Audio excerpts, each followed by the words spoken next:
तो हड्डियों पे क्या असर होता है किडनी की बीमारी का।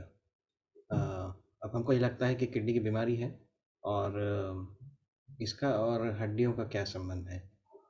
अ, संबंध है, भले ही शुरुआती स्टेज में नहीं है।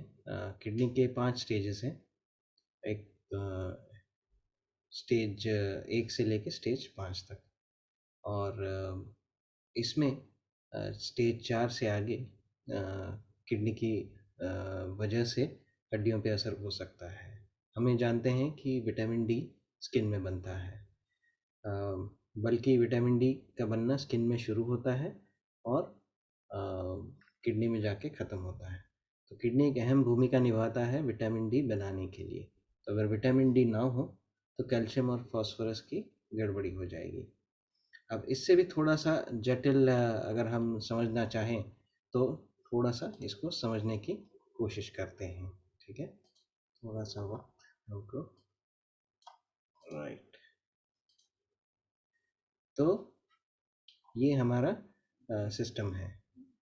इसमें किडनी सेंट्रल स्पेस लेती है और इसकी वजह से, जैसे हमने बताया, विटामिन डी एक्टिव बनता है और इस विटामिन डी की वजह से शरीर में कैल्शियम और फास्फोरस आता है।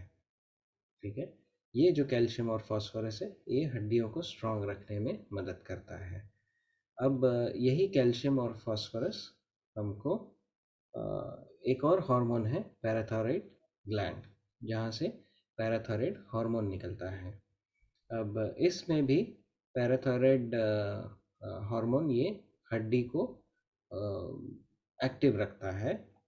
रेगुलर टर्नओवर उसका चलता है। तो अगर रेगुलर टर्नओवर हो रहा है तो बोन अच्छा रहेगा, स्ट्रांग रहेगा, हेल्दी रहेगा।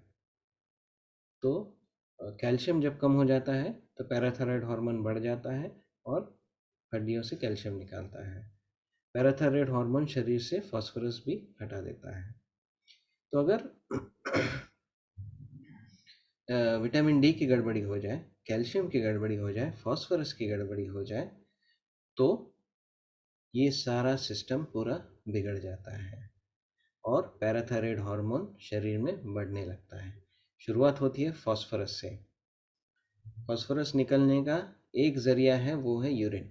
अगर फास्फोरस नहीं निकलता है तो फास्फोरस जमा हो जाता है। फास्फोरस जमा हो जाता है तो पीटीएच शुरू हो जाता है। पीटीएच बढ़ जाता है तो हड्डियों को अपने आप कैल्शियम निकालना शुरू कर देता है।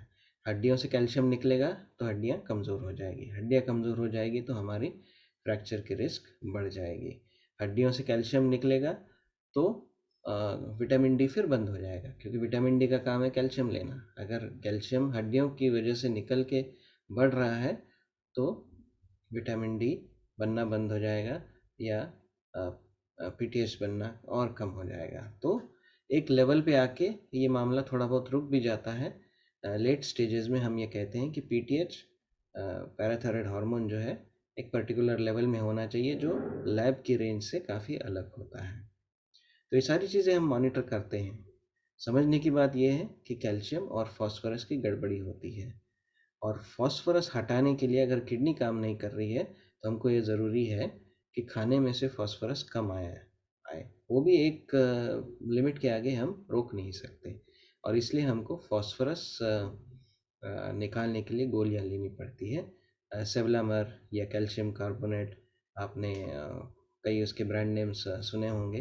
तो ये कैल्शियम कार्बोनेट या कैल्शियम एसीटेट या सेवलामर कार्बोनेट, तो ये दवाइयों से फास्फोरस निकाला जाता है। और जब फास्फोरस सेटल हो जाता है तो कई बार बहुत सारे प्रॉब्लम्स हम प्रिवेंट कर पाते हैं। फिर पैराथायरॉयड हार्मोन का रिपोर्ट हम खासकर जो डायलिसिस के मरीज़ हैं उनका रेगुलरली करते हैं। तो वो देख के हम कई बार ये सोचते हैं कि क्या इनको विटामिन डी देने की ज़रूरत है, क्या दूसरे टैबलेट्स देने की ज़रूरत है।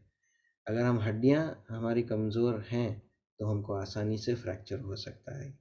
ये जब तक होता नहीं है तब तक हम इसकी अहमियत समझते नहीं हैं। जब हो जाता है तो अचानक पेशेंट बेड से जो बेड पे बेड बाउंड जिसको कहते हैं हो जाता है और उसकी वजह से फिर बहुत सारे प्रॉब्लम्स होते हैं। तो हड्डियों को स्ट्रांग रखना बहुत ज़रूरी है और इसके पीछे किडनी एक अहम भूमिका निभाता है। तो कैल्शियम और फास्फोरस जब डॉक्टर कहते हैं कि मॉनिटर करना है, बिल्कुल मॉनिटर करना है। जब पैराथायरॉयड हार्मोन के टेस्ट बताते हैं तो वो भी करना है, ठीक है। ये मॉनिटरिंग होता रहेगा तो ये सारी गड़बड़ियाँ हम वक्त रहते ठीक कर पाएंगे और हो सकता है फ्रैक्चर हम प्रिवेंट कर पाएँ। तो देखते रहिए और सवाल पूछते रहिए और अ, अपने सा और सब्सक्राइब कीजिए इस चैनल को सो दैट आपको अपडेट्स रेगुलरली मिलते रहें। Thank you.